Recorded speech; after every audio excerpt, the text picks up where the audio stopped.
As Tiffany mentioned, I'll be talking about my recent trip, but I wanted to just begin, since this is my first opportunity to engage with all of you, to note that U.S. policy towards the continent and the African Union was set out very clearly by President Biden in his video to the AU summit in February of 2021, where he very clearly stated that the United States wants to partner and be of support to the African Union, to our African partners, as African solutions are sought to address African problems. You probably have read with great interest the recent National Security Strategy for Africa that was released in August. And so my work as Special Envoy is to reinforce that in the activities that the United States is involved in the Horn of Africa. As you may know, this recent trip is my third trip to the region since I began as Special Envoy. I was able to go in June to Ethiopia, and then I traveled to Egypt, Ethiopia, and the UAE, and also had some Sudanese engagements on GERD in my second trip in July, August, and then I just returned from a trip that started on September 5th and just ended last Friday on the 16th. This last trip was very much focused on trying to get the parties, the Tigrayan Regional Authority and the government of Ethiopia, to stop fighting and to accept and participate under an AU-led process of peace talks, as it is our firm belief, and one that has been stated by the parties, that there is no military solution to the conflict. The Ethiopian people have suffered too much already, and it is critically important that the parties participate, again, in a robust African-led process. There may be questions on how that is shaping up, but my diplomatic engagement was very much focused on trying to see what we could do to advance the African Union-led efforts.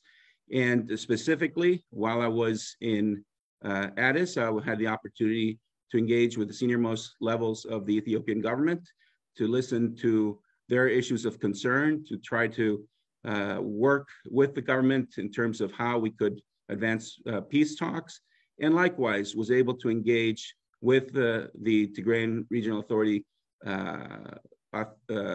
representatives to try to, again, urge that there be a cessation of hostilities, and certainly that they go to peace talks right away.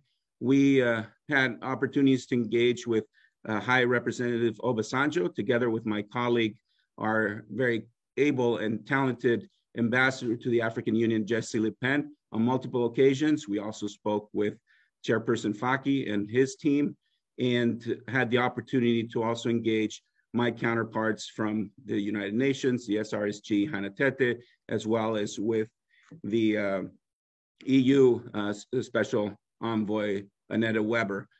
Together with my colleague, the Chargé d'Affaires in Addis, Tracy Jacobson, we also did a very fulsome round of engagements, again, focused on trying to move forward on a peace process that can yield the type of lasting peace that all Ethiopians want. I should be clear that U.S. policy, as you probably are well aware, is that the United States is committed to the unity, sovereignty, and territorial integrity of Ethiopia. And our sole objectives are to seek peace and to provide humanitarian assistance to all Ethiopians in need, including those suffering from a very severe drought. And so we do this in a spirit of partnership and friendship, in trying to address some very difficult and complex issues, but remain quite concerned that the fighting is ongoing. And in fact, this week here at the United Nations, together with my colleague, Assistant Secretary Molly Fee, who was also in Nairobi for President Ruto's inauguration, are working with a number of other partners, international partners, to, again, urge that the parties go to talks. There is no other viable way forward. And rest assured that the United States is engaged diplomatically at the highest levels, at multiple levels, and with many of my colleagues at the State Department, to try to see how, working in concert with the African Union, and again, those that are interested in pursuing peace in the Horn, how we can advance on those issues. So let me stop there, because I know there are a multitude of questions, which I'll be happy to entertain for the time that we have. And if we don't get to all of them on this occasion, I trust that there will be other opportunities for us to exchange on these issues of great consequence, in the hopes that, again, we're able to start a process that will yield dividends for the Ethiopian people, that will bring to an end horrific circumstances and suffering, so that all Ethiopians can enjoy a better future. Thank you very much. Thank you, Special Envoy Hammer. We will now begin the question and answer portion of today's call. For those asking questions, please click on the raise hand button and then type in your name, location, and affiliation into the Q&A tab. We ask you that you limit yourself to one question related to the topic of today's briefing, the Special Envoy's recent travel to the region in support of the African Union's efforts to launch talks aimed at ending the conflict in northern Ethiopia. The briefing is very full. As a courtesy to your fellow journalists, please keep your questions succinct. Our first question was submitted in advance by Sedale Lema of the Addis Standard, who asks, what diplomatic leverage is left for the United States to bring the two belligerents to talks for talks on peaceful resolution of the war that it hasn't deployed in the past? Well, thank you very much, Sedale. I appreciate your question. It's not so much a matter of leverage that the United States brings. I think what we have seen, given our historic relationship and strategic partnership with Ethiopia, there's pretty much a very good understanding that we can be an honest broker, that we can help the parties come together in a support role of the African Union. You may have seen that President Obasanjo on August 4th, after a meeting, made clear that the AU-led process would be accompanied by other partners, international partners, including the United States. He mentioned the EU, he mentioned IGAD, as well as the UN. So I think that what is important here is that the parties recognize that the United States is trying to serve their best interests, the best interests of Ethiopia, which is, again, to begin a process that allows them, through dialogue, to resolve outstanding, complex, and difficult political issues, that the fighting is not going to yield victory for either side, and that therefore the focus needs to be on stopping the fighting, ensuring humanitarian assistance delivery, looking at restoration of services, and then, of course, looking to see how those tough political questions that only Ethiopians can decide are addressed through dialogue. Thank you very much. Our next question will go live to Nick Schifrin from PBS in the United States. Hi, Nick. Hey, Mike. How are you? Thanks so much for doing this. Great to see you. Thanks, everyone. Good to see you virtually, I guess. Hopefully we'll meet up someplace. Are you here in New York? Yeah. I'll be up by tomorrow, so I'll send you a note. I appreciate it. Sounds good. So as you know, the Eritreans, the Tigrayans announced today that Eritrea has launched what the Tigrayans are calling a full-scale assault or mobilization. Is that something that you're seeing, one? And two, what is that a sign of? What do you fear is coming next? And what's your message to Addis if indeed the Eritreans are once again on the move? Thanks. Thank you very much, Nick. Yes, we've been tracking Eritrean troop movements across the border. They're extremely concerning, and we condemn it. All external foreign actors should respect Ethiopia's territorial integrity and avoid fueling the conflict. We couldn't be any clearer. We've said this repeatedly. We will encourage those that might be able to communicate directly with Asmara that this is of extreme concern and must stop. I'm not going to lean forward in terms of other measures that we might be able to undertake, but really this is a conflict from which Ethiopians, Tigrayans Amharians have suffered greatly. And the presence of Eritrean troops in Ethiopia only serves to complicate matters and to inflame an already tragic situation. Thank you. Our next question will go to Julia Paravicini, Reuters in Ethiopia. Can you open the line, please?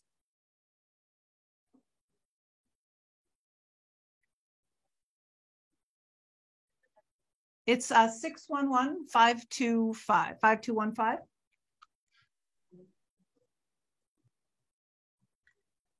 Your line is open. Can you hear me now? Yes, I can. Hi, Mike. Hi, Ambassador. How are you? Good, good. Thanks for calling in.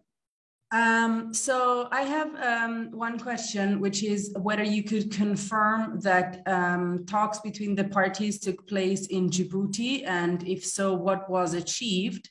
And as the colleague before me asked, clearly there is an offensive ongoing. So do you actually think that the negotiating parties, or at least the Ethiopian government and its allies, are still interested in peace talks?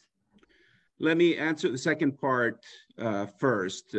We saw after the Tigray Regional Authority published a letter or statement on 9/11, which also happened to be Ethiopia's New Year, that they are prepared to go to talks, and in fact offered to abide by a mutually agreeable cessation of hostilities. Subsequent to that, we've seen statements from the Ethiopian government repeating and reiterating their prior position that they're ready to go to talks anywhere, anytime. And we're taking both at their word, in the sense that they are committed to trying to find a peaceful resolution. Of course, the continuing escalation of violence is extremely concerning, and we urge them to stop fighting and get to talks.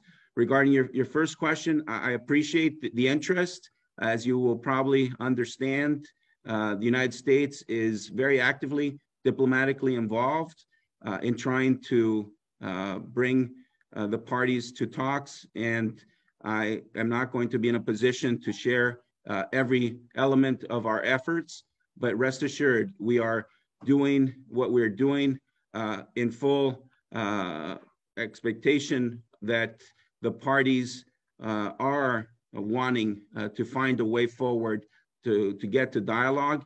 And our efforts, particularly over the time that I was there in Addis Ababa, and we will continue this week, is working with the African Union, that is making determinations on how best to launch this peace process. There's High Representative Obasanjo. I understand other mediators may be brought in to bolster the effort. As I mentioned, they're looking to have international partners like the United States accompany that effort. And so we'll have some more meetings here in New York, which I hope will be productive, including with the African Union and others, to see how we can put forward through the AU a viable, robust peace process that gives the parties confidence and that will enable them to then sit across the table and work out some of their political differences. But again, having foreign actors become involved only serves to exacerbate the crisis and lead to increasing suffering by Ethiopians. So we call on them to stop. Thank you. Our next question is live from AFP, Nick Perry in Kenya, I believe. Could you open the line, please?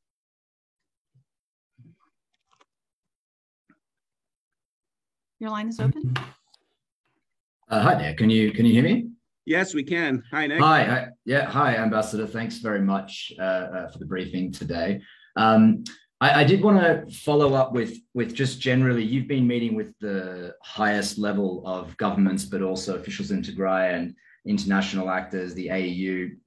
What sense is there about any optimism that these talks are actually coming any closer to realization. There's been a lot of rhetoric about hoping that or encouraging the Eritreans to withdraw and calling for a cessation of hostilities. But as my colleagues have pointed out, it's really only going in the other direction. Can you give us a sense of how likely you think negotiations will actually be likely to succeed? Is there a belief that both sides are genuinely committed to a peace process? Thank you. Yeah, thank you very much, Nick. I appreciate the question. It's a good one, in that, you know, it's hard to, at the end of the day, to determine what the true intent of the parties are, but we have to take them at their word when they're saying that they are committed to trying to find a peaceful resolution to this. And we are realists as well. All that we can do as the United States is working with our international partners, with the African Union, to provide a vehicle for them to be able to address these issues. The two parties know themselves extremely well. These issues are hard, but shouldn't require war. And I will keep trying. It's my mandate to do so from the Secretary of State, from the White House, to do everything we can in our diplomatic arsenal to try to make this possible. And I think that's what you're seeing, engagement at all levels, as I mentioned, with our Assistant Secretary Molly Fee in the region for the inauguration of Ruto, now back here. We had already a series of meetings here in New York yesterday. We have a full schedule.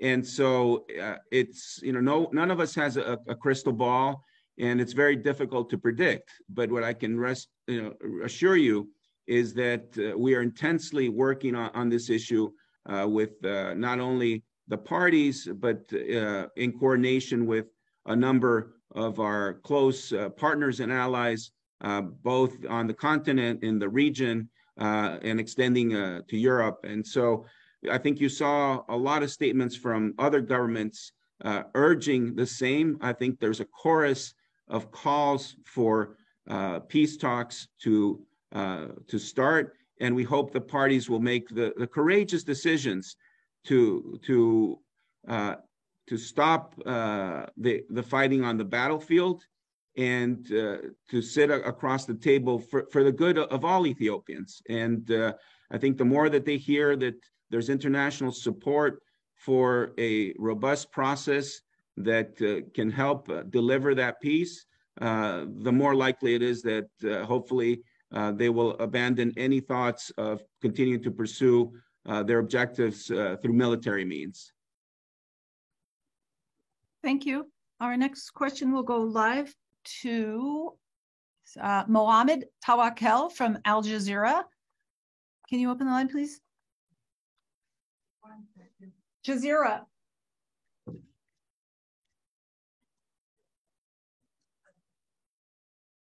It's the last one.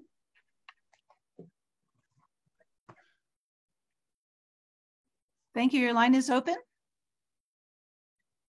Can you unmute Mr. Tawakel? Hello. I'm Ilham. I'm going to be talking on behalf of Mr. Tawakkal from Al Jazeera office. Okay, we can hear you. Ambassador, okay, go ahead. Hello, Ambassador. Thank you for this, for allowing us to attend this press briefing. Our question is as follows. The first one is, what is the solution? What is US's solution to the crisis that is going on in Ethiopia? And our second question is, what is the coordination between the US and the AU when coming to solving this, this war? And thirdly, why is the focus on this war from the international community more than when there are other crises happening in Africa? Thank you very much for your question. Just for the record, when Al Jazeera does reporting, they should make sure to get it accurately. They gave my predecessor, David Satterfield, a lot of air in terms of continuing these efforts.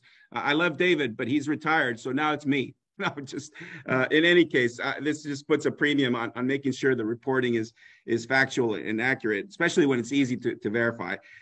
In terms of, I think your question is misplaced in terms of what is the US solution. The solution has to come from Ethiopians. It's their country. all that we can do as the United States is to encourage them to work to resolve these very difficult differences diplomatically through dialogue. And that is what we're doing. We see the great potential of Ethiopia, an Ethiopia where all Ethiopians can flourish. And that's the kind of strategic partnership we had with Ethiopia before this conflict started in November of 2020. And so if the parties are able to make the tough decision to stop hostilities, to start a dialogue, then they will be in a better position to end the suffering of their people and to then try to make progress, as happens in most democracies, through dialogue and through peaceful means. Secondly, as far as US and AU coordination, it couldn't be tighter. Again, through the fine work of our ambassador to the African Union, Jesse Le Pen, we had multiple meetings with senior leadership of the African Union. We have ongoing dialogue. In fact, as I was coming here, I was getting a call from somebody from the EU. I couldn't take his call because I had to attend to this business of this important press briefing. But as soon as this is over, I will call him back. And I think there's a great spirit of partnership that President Biden offered upon coming to office, and partnership that we're intent in trying to provide in support of the African Union. And so there is very good communication, a very good understanding of what we're trying to get done. And it's only through the work of us collectively that we stand a chance to have the parties then engage and hopefully deliver peace, which is in all of their best interest. They have to realize that with peace comes prosperity. The fighting will bring only misery. Thank you. I would like to read a question that was submitted in advance from Mohammed Maher from Al-Masri Al-Yum newspaper in Egypt. He asks, Ambassador Hammer, you have visited the United Arab Emirates. How can the UAE help stabilize the Horn of Africa? Thank you for your question, Mohammed. And yes, I've visited the UAE and in fact have consultations with other Middle Eastern governments. It's really important that we all work together, again, to encourage the parties to see that peace and stability can bring economic development and better circumstances for Ethiopians and for the peoples of the Horn. And we very much appreciate our discussions with our Emirati friends and partners. They bring their own perspective and they understand the region supremely well. And it's only through us all working in concert, hopefully bringing our own perspectives in helping the parties understand how to best resolve their differences at the peace talks, that then we might have success. But I've very much appreciated their engagements, that is the Emiratis and Saudis and others who are interested in seeing that peace take root in Ethiopia. And of course, as I mentioned, part of my mandate is also to try to encourage the parties to reach a GERD agreement that serves the interests of all three countries, Ethiopia, Sudan, and Egypt.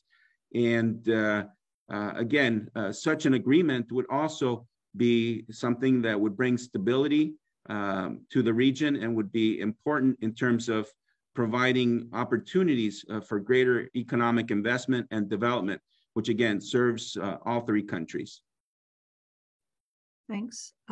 We will take a live question from Zaid Al-Harari, who I believe is with Al Arabi TV in Ethiopia. Operator, can you open the line, please?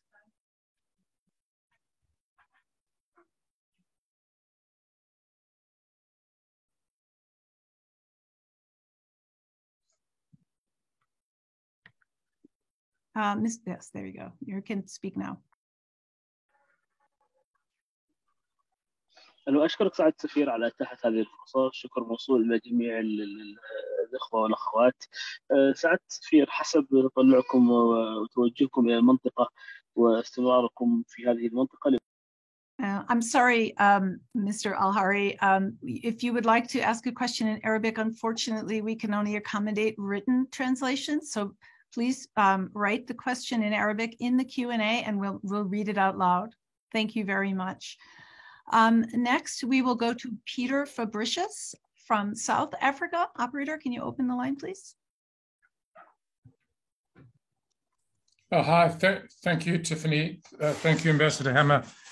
I wanted to ask you a question. I heard from an Ethiopian expert on this topic that the Tigrayans are not very happy with Mr. Obasanjo as a mediator, as they regard him as being too close to the Ethiopians. I wondered if you could address that problem, that question. Is that true? And true as in, is that the feeling of the Tigrayans? And if so, is there a solution to that? And if I may also ask you, what do you see as the cause of this new eruption of warfare after 9 months or so of relative calm and peace? Thank you. Yeah, thank you very much, Peter, really for Tigrayan views on the AU-led process and the personalities involved. I really have to defer to them to express themselves. I know they have expressed themselves publicly previously. I would point to their September 11th statement that makes clear that they're prepared to go to talks under the AU, and we welcome that. Again, I know both parties want to ensure a robust, credible peace process, and that's what the United States is working to support as the AU puts together how these talks might go forward.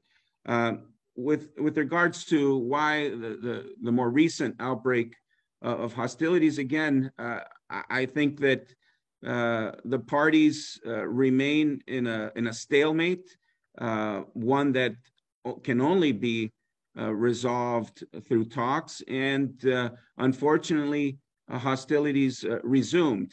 Now, when I visited Mekele, along with some other colleagues on August 2nd, the Tigrayan authorities were very clear that they were preparing for potential hostilities if there wasn't a restoration of services, as they were making the case that Tigrayans were suffering badly. I mean, it's not only Tigrayans. In fact, in Afar and Amhara, people are without services as well. And so this is, again, going to the core issues that need to be addressed. And what I appreciated from the Ethiopian government is they recognized their responsibility for trying to provide services for all Ethiopians, but you need a conducive environment and able to do so. You need a conducive security environment. And the best way to get to that is, of course, agreeing for a cessation of hostilities, to work out the modalities of how services should be restored. And that should be done in short order. And that's what we have been urging. Again, I can't say this enough. There is no military solution to this conflict. And the sooner both parties recognize that, the sooner that we will be on a better track towards peace. Our next question goes live to Ashanafi and Dale from The Reporter at Ethiopia. Operator, open her line, please.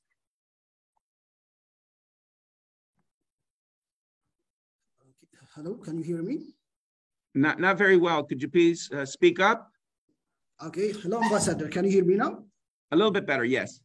Okay. Thank you very much. So I have just one question. Is the U.S. considering to resume the sanction bills prepared before in case of the continuation of the conflict, and in case of the two parties will not come to the negotiation table? I think I heard your question more or less.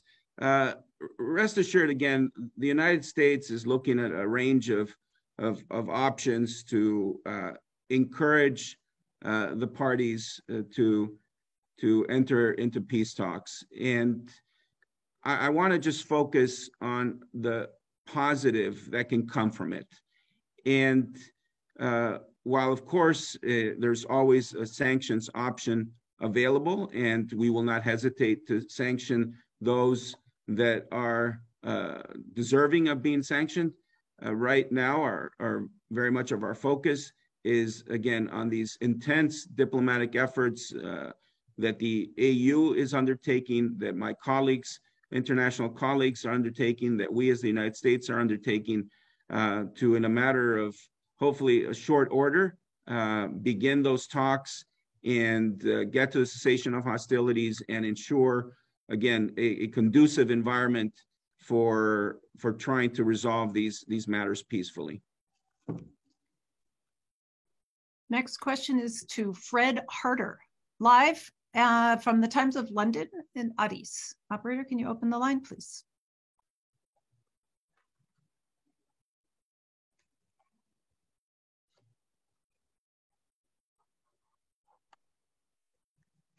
Hello, can you hear me?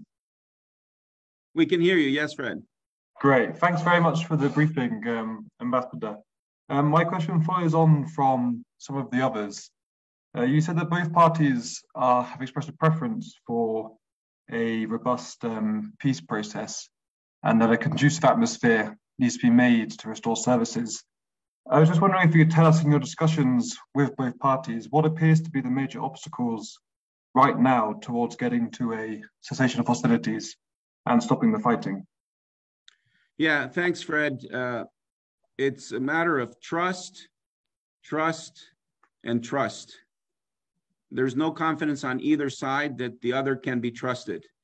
And that is why, whether it's, through the AU-led efforts, through efforts of the United States, through efforts of others, that we can hope to bring them together.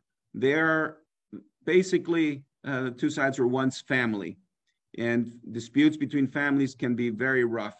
But you have to think of all the people who are suffering, who are victims of this conflict, and give a chance to build confidence in each other and sufficient trust that will lead to gradual steps on both sides to ensure, again, an end to the fighting and to get to a situation like what we had, at least during the humanitarian truce, which was significant, and the government offering it and the TPLF respecting it, that we had several months after the very hard work of my predecessors and our team, embassy team and AU team in Addis Ababa, to ensure the delivery of humanitarian assistance. And while it took several months, it had gotten to a decent level, and fuel had finally begun to flow into Tigray that was going to enable further distribution to all of those in need, when then hostilities resumed. And we had that very unfortunate incident of the seizure of 12 WFP fuel trucks by the TPLF, and that also needs to be addressed. But rest assured, we as the United States and others will continue our efforts to try to help the parties build some confidence, build some trust, so that then they can be confident that with the support of the international community, that commitments made will be commitments abided by, and that will start us down a road towards peace. We have time for 2 questions. We'll take one live from Samuel Tamene of EBS Television. Operator, can you open the line, please? He's based in Ethiopia.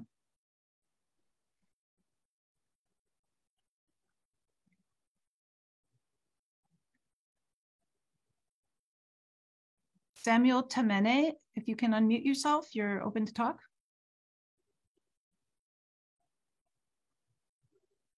Okay, I think while we sort him out, I'll read a question that was sent in in advance from Mr. Vincent Lenard of RFI Africa Service in France. He's asking about the UN. He asks, regarding the UN General Assembly, is there a US initiative regarding Africa? Macron is lobbying South Africa to provide political and diplomatic support for the Western position on Ukraine. Is the US doing the same? Well, again, thank you very much for your question. Very topical, as here we are in New York for yet another UNGA. I was speaking with Secretary Blinken yesterday, and clearly, and President Biden has an opportunity to address the world tomorrow, Wednesday. And so I don't want to get ahead of my president, but it's very clear that we have made it a priority to work on global health in our support for, I experienced this in DRC, but I'm seeing it in Ethiopia and